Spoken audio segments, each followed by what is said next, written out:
तो अब रिजल्ट की बात करें, पहला कंडीशन हम लेके चलते हैं कि अगर हमारा TSH हाई है और FT3 FT4 का लेवल लो है, इस कंडीशन को हम लोग कहते हैं प्राइमरी हाइपोथायराइडिज्म। हाइपोथायराइडिज्म में FT3 FT4 लो होगा और TSH हाई होगा। ये कॉमन कॉज इसके आयोडीन डिफिशियंसी, हैशीमेटोस थायराइडाइटिस होते हैं।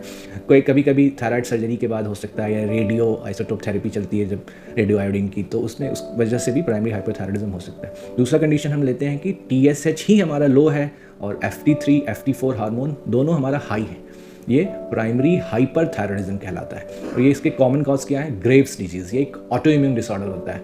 इसके अलावा टॉक्सिक नोडुलर ग्वाइटर कभी कभी होता है, उसमें हो सकता है। और जो थायराइडाइटिस होता है नॉर्मली पोस्ट वायरल या प्रेगनेंसी के बाद, जिसे पोस्टमार्टम कहते हैं, जब थायराइड में सूजन आ जाती है तो उसके अर्ली स्टेज में हाइपरथायराइडिज्म होता है। जो फॉलिकल्स होते हैं जब वो रप्चर होते हैं ना, तो वो थायराइड हार्मोन जो स्टोर्ड होता है T4 वो पूरा का पूरा ब्लड में आ जाता है, थायराइड सर्ज जिसे कहते हैं, और हाइपरथायराइडिज्म के सिम्टम्स भी आते हैं और तो आपके FT3 FT4 बढ़ जाते हैं दोनों हार्मोन, TSH फिर लो रहता है। तो अर्ली स्टेज ऑफ थायराइडाइटिस। अब हम तीसरा कंडीशन लेते हैं कि हमारा TSH हाई है और FT3 FT4 भी हाई है, तो ये कैसे हुआ? तो ये बहुत रेयर कंडीशन है। अगर पिट्यूटरी ग्लैंड हमारी है ब्रेन में, उसका कोई ट्यूमर एडिनोमा हो गया, पिट्यूटरी एडिनोमा हो गया, या पिट्यूटरी रेसिस्टेंस कई बार हो जाता है, उस कंडीशन में फीडबैक मैकेनिज्म काम नहीं करता है।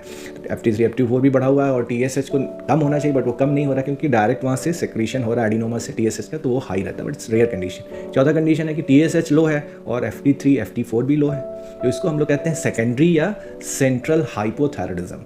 FT3 FT4 कम है इसलिए हाइपोथायराइडिज्म, बट नॉर्मल जो हमारा प्राइमरी हाइपोथायराइडिज्म था उसमें FT3 FT4 जब कम होता था तो TSH हाई होता था, लेकिन ये सेकेंडरी हाइपोथायराइडिज्म में FT3 FT4 कम है और साथ में TSH भी कम है। एक भी आपका पिट्यूटरी या हाइपोथैलेमस के कंडीशंस में होता है सेकेंडरी टू सम एबनॉर्मलिटी, जैसे कि अगर कोई पिट्यूटरी ट्रॉमा हो गया, पिट्यूटरी सर्जरी हुई है, पिट्यूटरी की सीहैन सिंड्रोम होता है, इस सब कंडीशन में ये हो सकता है।